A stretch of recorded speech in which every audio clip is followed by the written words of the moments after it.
സർവേഭ്യോ നമോ നമഃ. ഇന്നത്തെ ക്ലാസ്സിൽ ഛന്ദസ്സിനെ കുറിച്ചിട്ട് അല്ല, ലകാരങ്ങളെ കുറിച്ചിട്ടാണ്. എൻ്റെ വർഷങ്ങൾക്ക് മുന്നേ ഞാൻ ലകാരം മഹേശ്വരിയിൽ പോസ്റ്റ് ചെയ്തിട്ടുണ്ടായിരുന്നു. പക്ഷെ ഇപ്പോൾ ലേറ്റസ്റ്റ് ആയിട്ട് എന്നല്ല, അതിന് മുന്നും ചോദിച്ചിട്ടുണ്ട് കുറേ സബ്സ്ക്രൈബേഴ്സ്, പഴയ വീഡിയോസൊന്നും കിട്ടുന്നില്ല എന്ന് പറഞ്ഞിട്ട്. അപ്പോൾ അവർക്ക് കൂടി വേണ്ടി ലകാരങ്ങൾ ഒരിക്കൽ കൂടി ചെയ്യുകയാണ്. അപ്പോൾ നമ്മൾ കുറേ ദിവസമായി കണ്ടിന്യൂസ് ആയിട്ട് ഛന്ദസ്സിനെ കുറിച്ചിട്ടാണ് പഠിച്ചത്. അപ്പോൾ ഒരു വ്യത്യാസം കൂടി വേണ്ടേ, അതിനു വേണ്ടിയിട്ടാണ് ലകാരത്തെ ഈ ഒരു ഗ്യാപ്പിൽ ഞാൻ പോസ്റ്റ് ചെയ്യുന്നത്. ഓക്കെ, ലകാരഹ സംസ്കൃതത്തിലെ ഏറ്റവും ഇമ്പോർട്ടൻ്റ് ആയിട്ടുള്ള ഒരു ഭാഗമാണ് ലകാരഹ, അല്ലെങ്കിൽ ക്രിയ.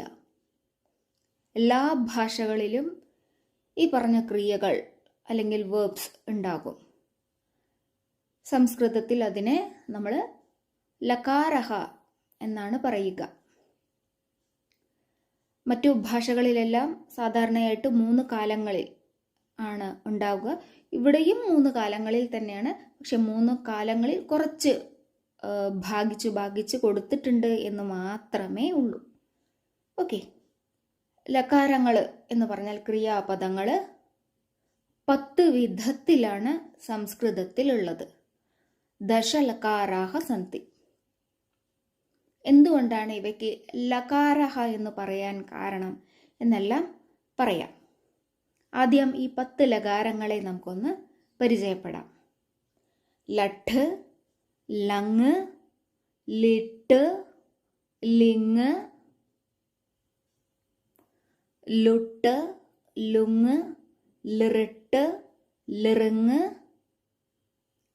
ലേട്ട്, ലോട്ട്. ഇതാണ് 10 ലകാരങ്ങൾ. ഇവയിലെല്ലാം നോക്കൂ, ലായിലാണ് ആരംഭിക്കുന്നത് അല്ലേ? അതുകൊണ്ടാണ് ഇവയെ ലകാരഹ എന്ന് പറയുന്നത്. ലായിൽ ആരംഭിക്കുന്നത് കൊണ്ട് ലകാരഹ എന്ന് പറയുന്നു. ക്ലിയർ ആണല്ലോ? ഇനി നമ്മൾ ഇത്രയും ലകാരങ്ങളെ നമ്മൾ പരിചയപ്പെട്ടു, 10 ലകാരങ്ങളെ പരിചയപ്പെട്ടു. ഇനി ഈ 10 ലകാരങ്ങൾ എവിടെയെല്ലാം ഉപയോഗിക്കുന്നു എന്ന് നമുക്കറിയണം അല്ലേ? അതാണ് ഇവിടെ എഴുതിയിരിക്കുന്നത്. വർത്തമാനകാലേ ലട്ട്. വർത്തമാനകാലത്തിൽ ഉപയോഗിക്കുന്ന ലകാരമാണ് ലട്ട്. ഭൂതകാലത്തിൽ 3 ലകാരങ്ങൾ ഭൂതകാലത്തിൽ സംസ്കൃതത്തിൽ ഉപയോഗിക്കുന്നുണ്ട്. അവയാണ് ലങ്, ലുങ്, ലിട്ട്. അപ്പോൾ ഈ 3 എന്തിനാ കൊടുത്തിരിക്കണത് എന്ന് ചോദിക്കും. ഇന്നത്തെ കാലത്തിൽ മെയിനായിട്ട് ഈ സാഹചര്യങ്ങളിൽ ഇന്നത്തെ കാലത്ത് ലങ് ലകാരം മാത്രമേ കൂടുതലായിട്ടും ഉപയോഗിക്കുന്നുള്ളൂ.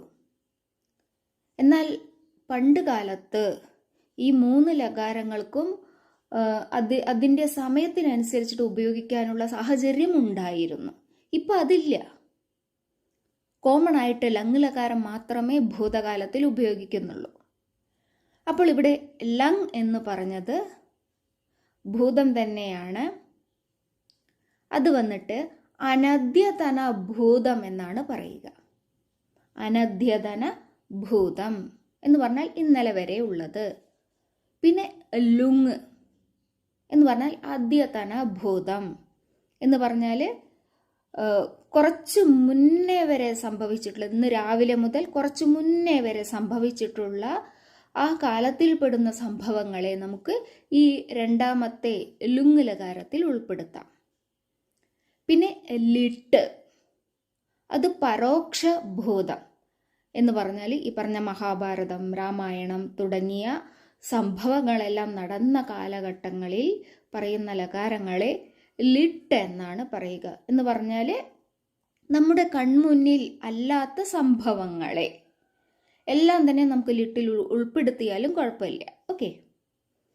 അപ്പോൾ ഭൂതകാലത്തിൽ അനദ്യതന, അദ്യതന, പരോക്ഷ ഭൂതാനി. ഇനി ഭാവി കാലത്തിലും 3 ലകാരങ്ങളാണ് ഉള്ളത്. ഇവിടെ അദ്യതന അനദ്യതന മാത്രമേ ഉള്ളൂ, പരോക്ഷയില്ല, ഭാവിയിലില്ല. ലിറിട്ട്, ലിറിങ്, ലുട്ട്. അപ്പോൾ ലിറിട്ടാണ് കൂടുതലും ഇന്നത്തെ കാലത്തിൽ ഉപയോഗിക്കുന്നത്. ലിറിങ് ലുട്ടുമൊന്നും അധികം ഉപയോഗിക്കുന്നില്ല. ചില വ്യാകരണ ശാസ്ത്രജ്ഞന്മാരെല്ലാം ഉപയോഗിക്കുന്നുണ്ട്. നമ്മുടെ കാവ്യങ്ങളിലും സാഹിത്യ ബുക്കുകളിലെല്ലാം കാണാം. പിന്നെ ഭാവഹ. ഭാവഹ എന്ന് പറഞ്ഞാൽ മൂഡ്സ്. നമ്മുടെ എന്താ പറയുക, വരൂ, ഇരിക്കൂ, പോകൂ, കഴിക്കൂ എന്നുള്ളതെല്ലാം ഈ പറയുന്നതെല്ലാം ഭാവങ്ങളിൽ പെടുന്നതാണ്. അവയെ എന്താ പറയുക, ആശീർലിംഗ്, വിധിലിംഗ്, ലോട്ട് എന്നീ ലകാരങ്ങൾ ഈ ഭാവത്തിലാണ് പെടുക. അപ്പോൾ ഇവിടെ ഒരു ഡൗട്ട് വരും. നമ്മൾ 10 ലകാരങ്ങളുടെ ലിസ്റ്റ് കാണിച്ചിരുന്നു അല്ലേ? അതിൽ ലിംഗ് എന്ന് പറഞ്ഞത് ഒരു തവണ മാത്രമേ അവിടെ കാണിച്ചിട്ടുണ്ടായിരുന്നുള്ളൂ. പിന്നെ ലേട്ടൊന്നും ഉണ്ടായിരുന്നു. പക്ഷെ ഈ പറഞ്ഞ സംഭവങ്ങളിൽ എവിടെയും ലേട്ട് കാണാനില്ല. ലേട്ട് എന്നത് വേദത്തിൽ മാത്രം ഉപയോഗിക്കുന്ന ലകാരമാണ്. അത് നമുക്ക് ആവശ്യമില്ല. അതുകൊണ്ട് അത് നമ്മൾ മാറ്റി നിർത്തി. അപ്പം പിന്നെ 9 ലകാരമല്ലേ ആവുള്ളൂ. അങ്ങനെ നോക്കുമ്പോൾ ഈ ലിംഗ് എന്ന ലകാരം 2 വിഭാഗമായിട്ട് മാറുന്നുണ്ട്. അതൊന്നാണ് ആശീർലിംഗും വിധിലിംഗും. അപ്പോൾ ലേട്ട് പോയാലും ഈ ലിംഗ് എന്നത് 2 തരം വന്നത് കൊണ്ട് ലകാരം 10 തന്നെ ആയി. ഓക്കെ. അപ്പോൾ ഭവ എന്ന ആ ഒരു ഗണത്തിൽ പെടുന്ന ലകാരങ്ങൾ ആശീർലിംഗ്, വിധിലിംഗ്, ലോട്ട്. ആശീർലിംഗ് എന്ന് പറഞ്ഞാൽ ആശീർവാദം ചെയ്യുന്ന സാഹചര്യങ്ങളിൽ ഉപയോഗിക്കുന്നത്. വിധിലിംഗ് എന്ന് പറഞ്ഞാൽ വിധിക്കുക എന്ന് പറഞ്ഞാൽ ചിലപ്പോൾ നമ്മൾ ശാപമെല്ലാം കൊടുക്കുന്ന സമയങ്ങൾ ഉണ്ടാവുമല്ലോ. നമ്മുടെ എന്താ പറയുക, ഒരുപാട് ഋഷിമാർ ശാപം കൊടുത്ത സംഭവങ്ങളെല്ലാം ഉണ്ട്. അതെല്ലാം നമുക്ക് ഈ വിധിലിംഗിൽ ഉപയോഗിക്കാം. പിന്നെ ലോട്ട് അതന്നെയാണ് ഈ പറഞ്ഞ പോലെ പോകൂ, വരൂ, ഇരിക്കൂ, വന്നാലും എന്ന് നമ്മൾ ബഹുമാനത്തോടു കൂടി പറയുന്ന ആ സംഭവങ്ങളെല്ലാം തന്നെ ഈ ലോട്ടിലാണ് പെടുക. ഓക്കെ. അപ്പം നമ്മളിവിടെ വർത്തമാനം, ഭൂതം, ഭാവി, ഭവ എന്നീ 4 തരത്തിലുള്ള എന്താ പറയുക കാലങ്ങളെ, ഭവ എന്നത് കാലത്തിൽ പെടില്ലെങ്കിലും പറയുമ്പോൾ അങ്ങനെ പറയുന്നു എന്ന് മാത്രം, ഈ കാലങ്ങളെ ഓരോ ലകാരങ്ങളിലാക്കി നമ്മൾ മാറ്റി. അപ്പോൾ ഈ അദ്യതന അനദ്യതന എന്നൊന്നും ആലോചിച്ചിട്ട് കൺഫ്യൂഷൻ ആക്കേണ്ട ആവശ്യമില്ല. ഓക്കെ. ജസ്റ്റ് പറയുമ്പോൾ ആ നിയമം ഒന്ന് പറഞ്ഞു എന്ന് മാത്രം. അപ്പോൾ ഇപ്പോൾ ആ ലകാരങ്ങളെ ഒന്ന് ഓർത്ത് വയ്ക്കുക. ഓക്കെ. അപ്പോൾ ഞാൻ പറഞ്ഞു ഈ ലകാരം എന്ന് പറഞ്ഞത് ക്രിയയാണ് പറയുന്നത്. അപ്പോൾ നമ്മുടെ മുന്നിൽ ഒരു ക്രിയ കിട്ടുകയാണെങ്കിൽ ആ ക്രിയയുടെ സമ്പൂർണമായ നിയമങ്ങൾ നമുക്ക് അറിയണം. ആ സമ്പൂർണമായ നിയമങ്ങൾ അറിയണമെങ്കിൽ അതിന് 5 നിയമങ്ങൾ ഉണ്ട്. ഏതൊക്കെയാണ്? ഒന്നാമത്തെയാണ് ധാതുഹു, രണ്ടാമത്തെ പുരുഷഃ, മൂന്നാമത് വചനം, നാലാമത് പതി, അഞ്ചാമത് ലകാരഃ. അപ്പോൾ ഒരു ക്രിയാപദം നമുക്ക് കിട്ടിയാൽ ഈ 5 എണ്ണവും നമുക്ക് നോക്കേണ്ടത് അത്യാവശ്യമാണ്. എങ്കിൽ മാത്രമേ അവിടെയുള്ള കർത്താവിനെ നമുക്ക് തിരിച്ചറിയുവാൻ സാധിക്കുകയുള്ളൂ. ഓക്കെ. ധാതു, പുരുഷ, വചന, പതി, ലകാരഃ.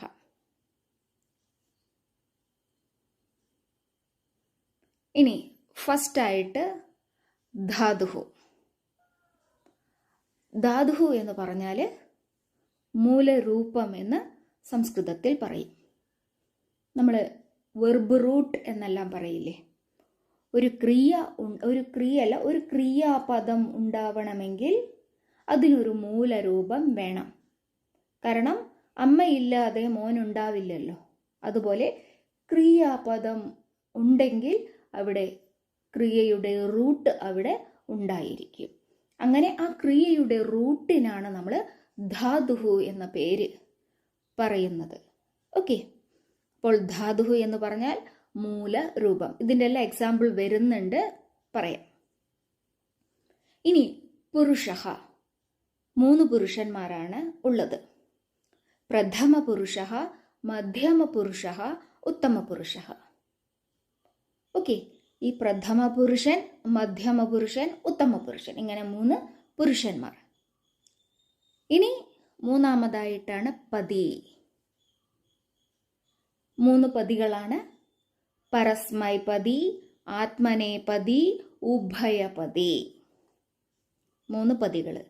ഇതെല്ലാം നമ്മൾ അറിയണം. ഓക്കെ, എല്ലാ ക്രിയാപദങ്ങൾക്കും ഈ ഒരു നിയമം ബേസാണ്. ഇത് അറിഞ്ഞേ തീരൂ.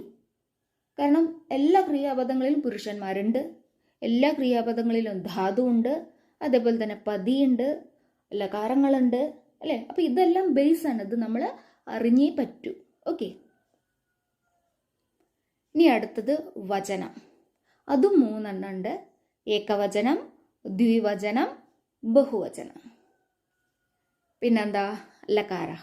അത് നമ്മൾ നേരത്തെ തന്നെ 10 എണ്ണം വിശദീകരിച്ചു കഴിഞ്ഞു.